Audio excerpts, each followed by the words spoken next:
तर तुम्ही विचार करत असाल की एवढी सारी पब्लिक आपल्याकडे का बघते, त्याचे मागचं कारण म्हणजे तर काल आपण संध्याकाळी पालखी पोचून आलो होतो घरी आणि सकाळी आपण लवकर उठून चाय पाणी नाश्ता करून लगेच चाललेलो आता मंदिरात वापस वरती.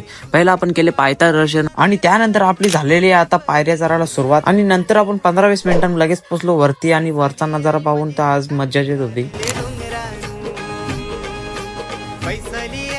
आणि तुम्ही चॅनलवर नवीन असाल तर चॅनलला सबस्क्राईब करायला विसरू नका आणि बेल आयकन दाबा आपली असेच व्हिडिओ दररोज पाहण्यासाठी. आणि व्हीआयपी दर्शन घेऊन आपण आतमध्ये चाललो होतो तोपर्यंत लोक आपल्याला अशी बघत होती की मी कुठला व्हीआयपी खरोखरच आतमध्ये. आणि नंतर टाइमपास न करता आपण मोकात चालू आतमध्ये दर्शन घेण्यासाठी. थोडीशी क्लिप भेटली आणि त्यानंतर आणि दर्शन करून आपण आलो बाहेर आणि मंदिराचे थोडेसे क्लिप आणि आपले फोटोशूट झाल्यानंतर आपला झाला आजचा परतीचा प्रवास. आणि आपल्याला खालती जाताना काही विचित्र प्राणी भेटला बघायला आणि नंतर आपण कंदमूल खात पोहोचलो पायथ्याजवळ. आणि नंतर घरी जायला थोडासा खाऊ घेतला आणि याचबरोबर आपली आज एंड होत आहे एकविरा पालखी सिरीज. जर तुम्ही मागचे ब्लॉग बघले नसतील तर जाऊन बघा.